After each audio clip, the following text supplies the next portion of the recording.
Hello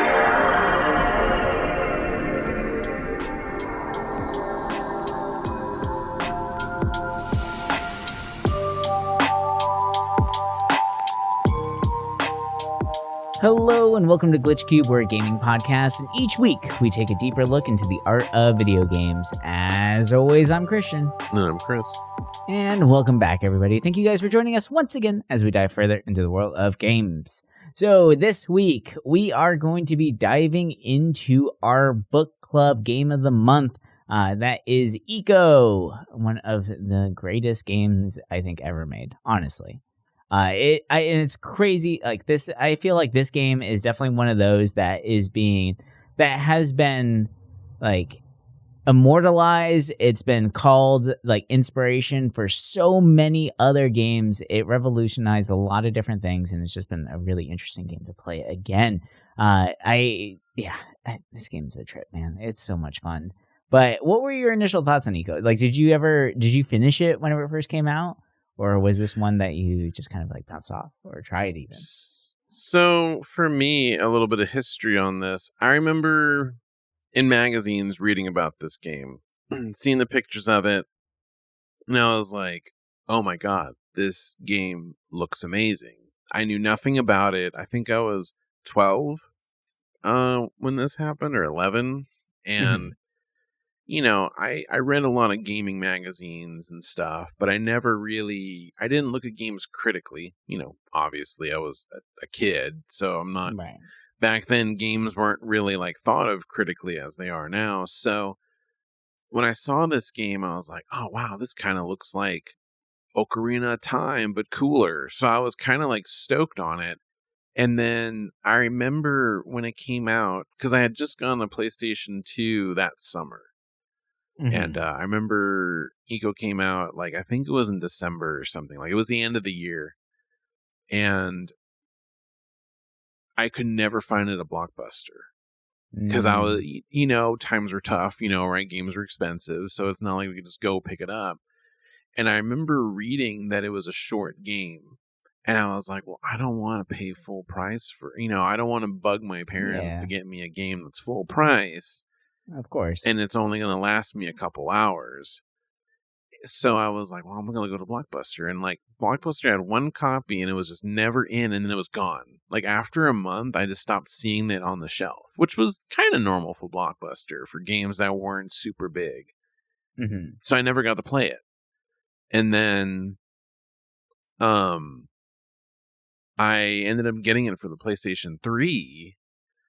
And then I just never ended up playing that either until this month. So I played, I was lying. I played maybe an hour of it back before. I think right when, you know, the PS2 emulator was kind of like new. I remember picking it up and playing it a little bit, but I didn't know at the time that the US version was kind of janky. So I played it and I'm like, oh, this is really hard to go back to. And I put it down, disappointed, because I remember being so hyped on it as a kid. And then for this time around, I played the PS3 version, which is like an HD remaster. And, you know, I know what people say about the remaster collection, in that it does change the resolution, so things look a little different. And even Ueda said that too, where it's like the resolution does kind of change the vibe of the game a little bit, but at the same time, it's still special. And to an extent, it almost shows how huge the ruins are, right? It almost makes the scenes more grand and less dreamlike, which that's kind of something special about the original releases of that and Shadow of the Colossus, that they felt more dreamlike on the PlayStation 2. Whereas the PlayStation 3 version kind of cleaned it up, but it just plays so well. Like, I feel like it is the better version to play if you don't mind the aesthetics looking a little bit more modern, because everything about it just felt like a modern game.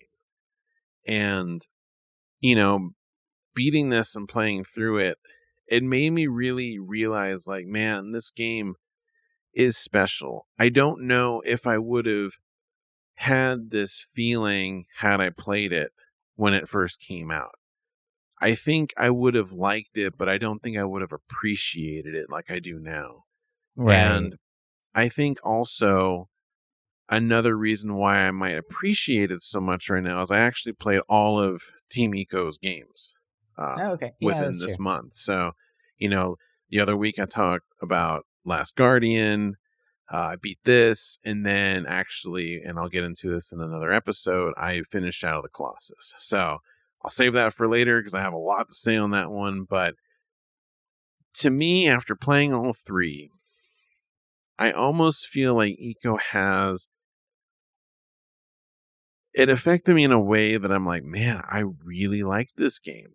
Like, Shadow of the Colossus is special. But there's something about Eco that's just, I don't know, charming is the right word. Mm-hmm. But it just, it did something to me where I'm like, man, like this game is special. And I really enjoyed my time with it. But I mean, what's your little history on it? So, I mean, I remember seeing the cover and really loving it, right? Like you said, in a Blockbuster, right? And always been really curious. I did check it out once, and I think I wasn't old enough or like well versed in my gaming like repertoire just then to really understand and appreciate what I was witnessing. It wasn't until I started to what was it? Oh, it was one of my very first computer science classes, actually, with Mr. Larry Foreman. He was my favorite computer science teacher, and one of our projects was to make a game with the group. So we had to split up in a group of like 3 or 4, and we can make whatever we wanted, right? And the group I was with was really obsessed. Like, one of the guys was pretty obsessed with Eco's architecture. I was like, why are you so into this, right? So, like, I started playing it, and I'm like, oh my God, like, I get it, right? Like, I started just looking at the maps and just being fascinated by it, and then looking at the other games, like Shadow of the Colossus, and just loving the bridge, with the crazy arches and everything. And once again, that same setting and that very, like, ethereal, like you said, dreamlike view of it. Right. And so we based the game off of Eco that we created, where we started even like building out the puzzles, like the statues that glow whenever you get, you have an item near them. Right. Same thing with like, Yorda. If Yorda's close by, then she can actually open up the certain portals and stuff like that, or the doors themselves. And so like I started to really get an appreciation for it, and it made me want to look up Ueda. And I really, I fell in love with his interviews and this whole idea of design by subtraction, which I carry it with me to this day, right? And it's with me with almost every single project that I do now, like even whether it's subconscious or not, I can't tell anymore because I just always feel like I need to do this. And what's great is because, like, even Ueda and his team would start out by, throwing spaghetti at the wall. You put everything in there that you really love and that you want to have in this game. I mean, it's not Eco, but in, like, Shadow of the Colossus, they put in 46 different colossi, but then that got carved down to 16, right? And I believe that Eco originally even had, like, a health bar. It had a full UI. It had all of this stuff. And while they were developing it, they really took a hard look, which is really impressive because most designs or most designers, whenever they are looking at what they're creating, they have a hard time taking things away after it's been made, right? Because you start thinking about the amount of time that was put into things, especially back then, right? Early game development days, small teams. How long did it take for them to implement a UI system? Just to say, oh, let's remove it, right? Because it wasn't doing anything for the story. So what I really appreciate about Ueda's work is every single detail, down to the mechanics of the game, they need to help accent the story in some way. And that, like, when we talk about, like game design or game designers' intent or purpose a lot, whenever we're like kind of reviewing games here. And I think that really comes from these games. It comes from Ueda. It comes from Eco. where it's just that idea of what is the real intent here, and are the mechanics getting in the way? Because that does happen sometimes. Like it happens to me a lot whenever I'm playing a game where like I'm really vibing with the story, the characters, but then like the encounter rate is so damn high where you're like, I'm out of it, right? Where it's like, where's the speed up button, you know? Or these people, like there's little tiny things that really play into it that kind of like take you out of the immersion. And he's so big on that, right? And I carry, like I said, I carry it with me with all my projects now too, including like whenever I'm let's say I'm working on a robotics project for my class, right? I do everything that I need to do to make it work. Like I have a general idea of what I want to make, and I throw everything at it to see what I need to make it work. And then as soon as it's working, I start looking at what is redundant or what is not necessary, 100% necessary for the project, and I start stripping it away until I get to the very core of what it was that I was originally trying to make. And I think because of games like ICO and the work of Ueda, it kind of gave it, not just like gave me permission, but it made me feel okay with taking apart my own work and being more critical of those things. So I would say my big history with ICO itself is from school and learning game design, and then taking that into my practices in my everyday life as well. Is, find out what, because you have an original core idea, you do whatever it takes to make that thing work, right? If it's thousands of lines of code, if it's a mess of wires, all those things, just get the thing working, right? And then you look at, well, is this really 100% necessary for the final design, or what I was originally going for? Because 9 times out of 10, whenever you're building something, you're starting to throw in other things that aren't 100% necessary, but they felt necessary at the time, right? Like a life bar or a UI system or something like that, right? So, or even music, So I think that's my big thing from Ueda and just ICO in general, is that it was a huge learning experience for me, much later in my life, rather than like a game that I really played whenever I was younger, right? Because I think I have a much better appreciation for what the mechanics are now. So, yeah. It's interesting, like kind of, before we did this, I was kind of looking at like interviews throughout, the years that he's been in, and there's many, right? Like this is a very beloved studio, and for every game that he's done, there's always been countless interviews, and even if you go online, there's video essays on all the games with people trying to connect the lore and everything all together. And something I found really interesting is that this was originally supposed to be for the first PlayStation, right? Like 98, they had like a 3-minute little video trying to just get an idea, right? A little CGI video, and that's it. And then, Ueda says that because of their inexperience in the game industry, they felt like they were able, ICO's the way it is because of that. He said that if they had more experienced people on the team, it probably would have become more gamey, and that wasn't the intent, right? Like he wanted to create something that didn't feel like a game, and that's why when you play it, there's no health bar, there's nothing, it's just the game, and that's really it. And you can kind of see it, right? Where it did something that you didn't see in games at the time. Nowadays, we see it a lot. And you could say this was the inspiration for that kind of style. But back then, a 4-hour game, a 5-hour game,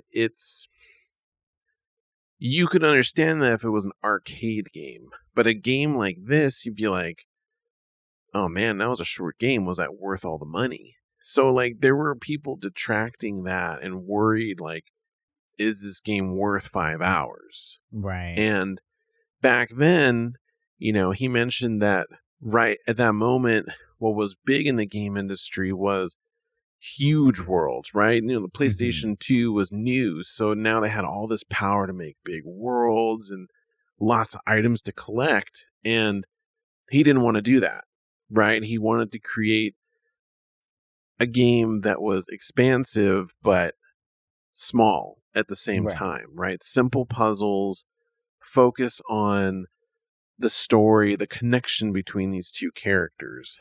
And, I think a lot of people will say they're really inspired by this. Such a small studio, right? Because they could do a Yeah. lot, but like half-ass it.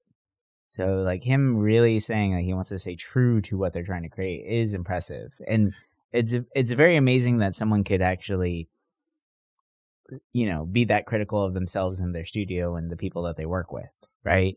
And everyone be on board. Yeah. And, a lot like Kojima does with his games is that he's very, like, he double checks everything, right? Like the sign of an auteur would do, right? Because a lot of developers, they won't go over all the small aspects, but like Ueda, Kojima, they do that where they want to make sure everything is just how they kind of envisioned it. And Ueda has, said that he will give ideas to his team, and then he'll double check them later. And he said he spent like many nights where he would go over and fix their stuff to tweak it more like how he envisioned it. And it's interesting, because it's like at the end of the day, it is like his little, piece of art. And I think that's why these games feel so special, is because they don't feel like a game in the traditional sense, but at the same time, it does, from a modern perspective, it's easy to be like, oh yeah, I've played this kind of game before. But to go back to 2001, it's such a weird concept, because you're used to an AI companion just following you without a whole lot of input, right? Like before this game, when you think of like AI companions, especially like on a previous generation, like with the PlayStation, your companions usually waited for your order, being like, follow me or go forward. And that was it. In this game, Yorda doesn't really do much, right? You have to hold her hand for the most part. You can go and explore, but then you leave her at risk. Or she starts to wander a little bit. Yeah. She does. And the thing that I didn't realize at first is when you go like too many screens forward, she just gets captured. So you have to run all the way back. Because there was a time where I kind of forgot about her, because it's pretty early on, but you have to leave her at the bottom and you have to do some climbing. And I just kept climbing and I totally forgot. And I was like, oh shit, she's getting carried away. So I have to run all the way back. Her. I think that's the worst part, is that you hear her scream and you're like, oh shit. Right? Like, I need to go. Yeah. And, after playing this, I kind of looked at the PlayStation 2 version a little bit, because I was like, man, this game's so beautiful on the PS3. Like, I want to see more of it. So I went around a little bit on the PlayStation 2 version, and I was like, man, like the water looked so good. Like, for anyone that is curious about it, just trying to find the segment where he's at the windmill or the water mill, and that little water puddle, it looks unreal for that time. Like, it looks so good. The water physics are amazing for, a game that came out around that time. Yeah. And, it was a game that really pushed the console's kind of limits right off the bat, right? Because when you think about 2001 was a very big year for the PlayStation 2, right? It was like the first full year the console had kind of been around, and a lot of big franchises would get their start, right? Devil May Cry, Final Fantasy X came out, Metal Gear Solid 2. Like, it was a heavy year for games just on that platform alone. But this game, like, while it's not flashy, it is seamless. And I was curious because the ruins, they're done so well. And supposedly, like, he never looked at any kind of like images of ruins or nothing. It just came to in his mind. Because That's he was amazing. asked, like, did you ever go ruin exploring or anything? And he's for like, how no. complex this is and like how perfect the entire building makes sense and actually fits together, the fact that there is no reference is even more phenomenal. Right? Like that's a true artist right there. To be able to come up with something like this, because I think that's one of the things that I really loved about the architecture is that building really told the story, but everything made sense, right? There wasn't just like this door goes to some random area, right? Like, no, like you can see all the areas there. You're going back and forth between them. You're traversing back into areas that you were at, and it's all like reusing assets and stuff like that, right? But like it all really does make sense, and it looks so good. But man, no reference, really? That's crazy. Yeah, like it's nuts. And the thing I like about ICO especially is that while the ruins feel expansive, there's not a whole lot to get distracted by because it's not like Yorda will climb everything with you. Mm-hmm. So in a sense, it's not like you're totally missing out on anything compared to, say, Shadow of the Colossus, where there's that whole secret garden above the temple where you start, right? Or there's all these like areas that you normally can't get to unless you're, crazy at climbing. Or even Last Guardian, where there's just seemingly a lot of places you could go that you don't need to.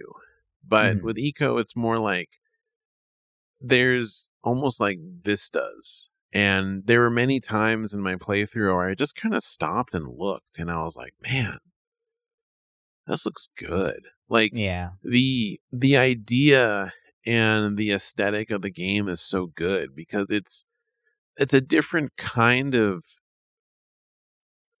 I don't know if fantasy is the right way, because it's fantasy, but it has a little bit of like futuristic stuff in it. And, the rest of the games are like that too. But this one, it was just different because you're like,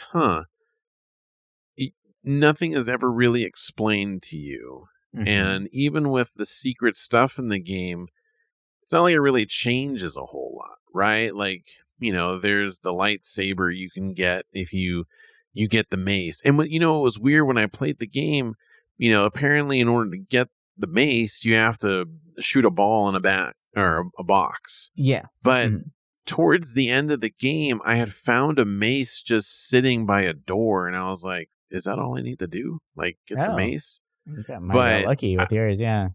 But see, I didn't grab it because I was like, well, I don't want to carry an extra thing. But the lightsaber, that's one hit against cool. the shadow, actually.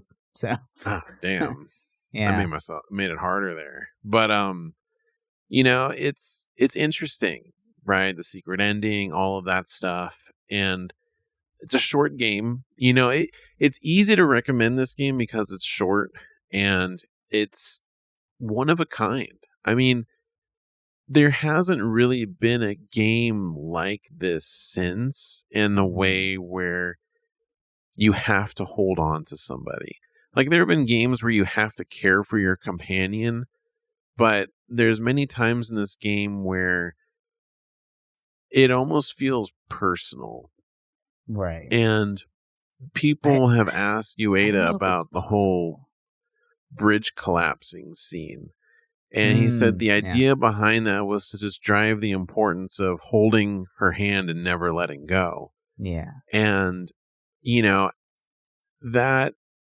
that game is just, it's unique, right? I mean, all of their games are unique. Because when you think about Shadow of the Colossus, you could boil it down to it's a boss rush game. Right. But it's not a rush, right? It's just so boss fights, but it's a lot of empty world. And in a lot of ways, that game hasn't been copied too much either, to a T, right? Like, we have boss rush games where it's just boss, boss, boss. We don't really have a game with an empty open world where you can and there's no emotional attachment in those like remakes. And it's not like Monster Hunter. Yeah. Where there's a lot of BS in between. Like, it's, go to a Colossus, right, figure out the puzzle, and that's it. And that's something that I really liked between those two games, that the puzzles were so different, right? ICO, it's more contained little box puzzle or fire puzzle, whereas Shadow of the Colossus, the puzzle are the Colossus. And then Last Guardian, like I liked a lot about it, but I also disliked like parts of it. But I still think it's a very special game. And I know this is going to a different game of theirs, but it was curious how they went from Shadow of the Colossus to Last Guardian. And he said that he made Last Guardian as a reaction to no one really making more games like Shadow of the Colossus, where you are tiny and there's giants next to you. Right. And he was like, okay, well, I'm just going to make another game where you have a giant next to you. And, I still think about it like, yeah, we haven't really had many games where there's giants that aren't just a set piece or like a one-off boss. It's just non-existent. And something also I read, which was kind of interesting, is that originally there were supposed to be online portions to Shadow of the Colossus. And I was thinking like, how would that play? And but it's also kind of weird because I'm sitting there like, man, those games are so special for a single player experience. And I'm like, I don't know if I could handle having other people with me. Like I was reading someone thinking like, I was reading something like, what if ICO was 2-player? And I'm like, that would just defeat the whole purpose, right? Because completely. Then you just have that person running right next to you. Like the hand holding. When I had first started playing this, I was like, oh, this is going to get in the way, but it really didn't. It worked so well. And the fact that you have to actually physically hold down the button to hold her hand. I think that's such a great addition to this game. Like, I think what's really amazing about these titles is like you can see Ueda learning as he goes, right? Like ICO was definitely an experimentation in storytelling and empathy, right? And like, how do you make the character empathetic to a character that you can't even talk to, right? Or control or anything like that, right? Because you both don't speak the same language, right? And that collapsing bridge scene, I don't know about you, like, I'm very curious. As soon as you got control of ICO again, did you just immediately jump for her? Like on the other side? I'm really curious. No, I think I booked it. Did you? Did you run back the other way? That's hilarious. Yeah, I was like, there ain't no way I'm going to survive that. That's hilarious. No, my brain was like, during the cutscene, I was moving the joysticks. Like, I could not wait to get control back at ICO. Like, I was so ready to jump, right? Like, I was like, I just need to get back to Yorda. I was so invested in this game, and it's crazy. But I did read some interviews of, when this game first came out, that a lot of people, when that scene popped up, they didn't even like do a double take that like there was another option. They just ran right for Yorda, like even though you could tell that the gap was too big, you just immediately were like, I'm going, and I think that's so interesting to see that like there's that much empathy there and that built into the system that you just casually learned, right? And throughout this game. And and then Shadow of the Colossus came around, and that's just a perfect example of ebb and flow in gaming. And that was one of the big things that he wanted to try and figure out was like, even thinking about someone's heart rate and why it takes so long and the world is so empty getting to the next Colossus. It's not because they didn't have anything planned for that, because they did. They had a lot, right? There's like 79 hidden collectibles. There were supposed to be 46 Colossi, right? Like there was a lot that they were going to put into this game, even online support apparently, right? But the thing is that what he wanted was he wanted the Colossi to really have such an impact that by the time you got there, you were at such a relaxed state that seeing the shock of the Colossus put you in an immediate fight or flight response, right? And I really love that idea, the fact that you're able to convey that in a video game, right? The amount of immersion there is just insane. And I think that's why we don't see that many like replicas of these games, because like not many people, like, in order to get a good replica of this, it would have to be an indie studio passion project, right? Like no AAA studio is going to take the time to try and build in that much empathy. And I think if you're trying to force it, like if you have that idea of like, I'm making an ICO clone and I need to build that amount of empathy and caring for a character, you're going to automatically fail. Like this needs to come naturally to the characters and to the players themselves. And I think like Ueda found a way to make that happen with these subtle things in the game. And I think that's another thing going back to the subtraction, right? Like the UI would have taken away from the environmental storytelling, along with the fact that the only thing that you can focus on the screen is Yorda and the environment, right? That's it. There are no other distractions on the screen. Like, yes, whenever enemies pop up, but really your main focus is Yorda, right? Like, there is nothing else to look at or to care about this entire game except for Yorda and the puzzles, the environment, right? Like, so he found a way to really create that sense of empathy and importance without words, dialogue, UI, or anything like that, by making that the only thing that players can actually feasibly look at or see. You know, like, that's impressive, you know? And I don't think anyone else could ever touch that, like, to this state or to this level.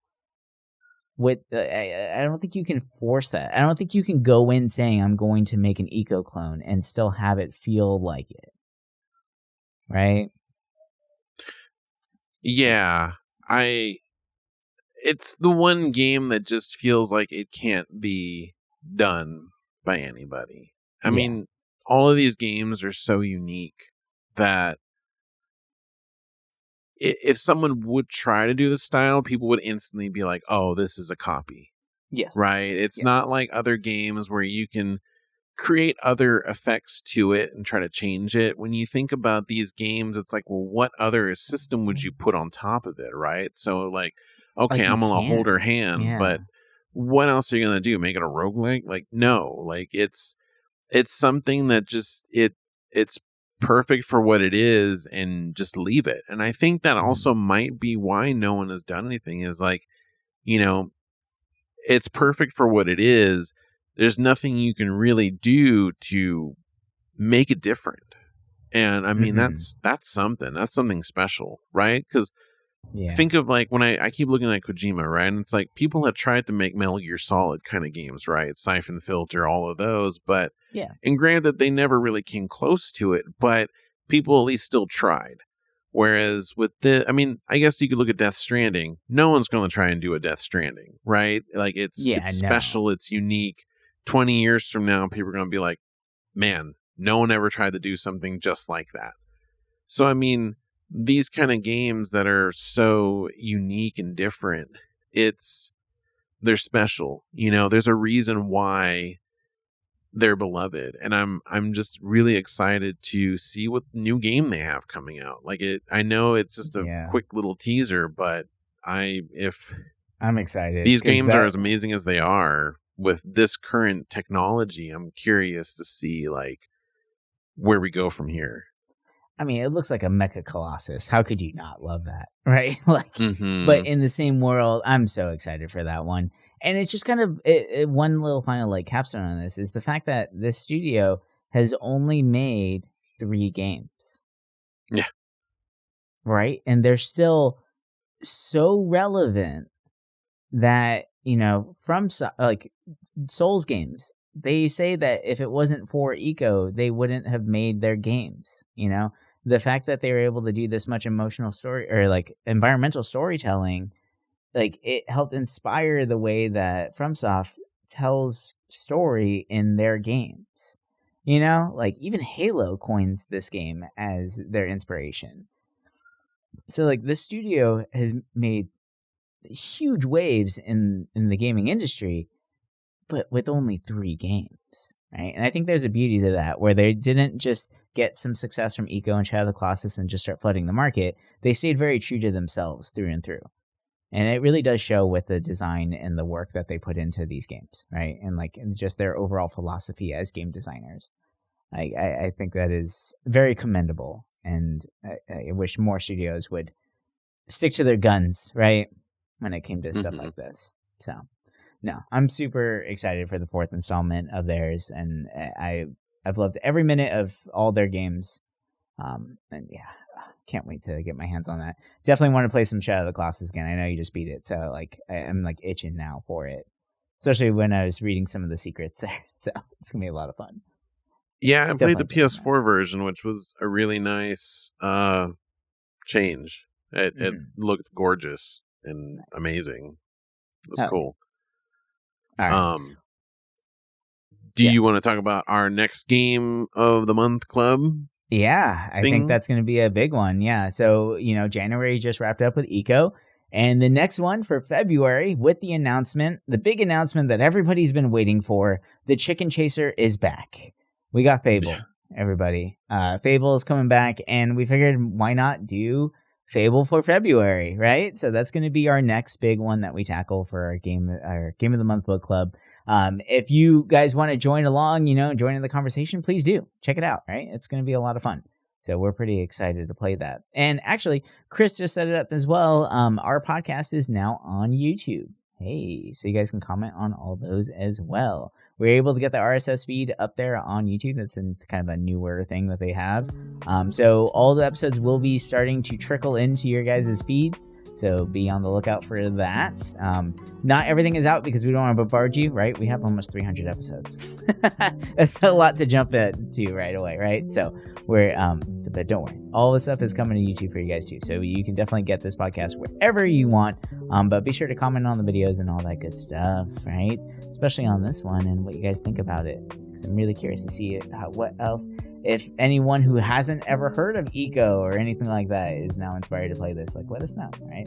I think it's if you're a gamer or game designer, I think this is kind of like a staple. Like, you need to at least minimum watch a full playthrough of this. But I think it has so much more impact when you get your hands on it, right? So, anyway.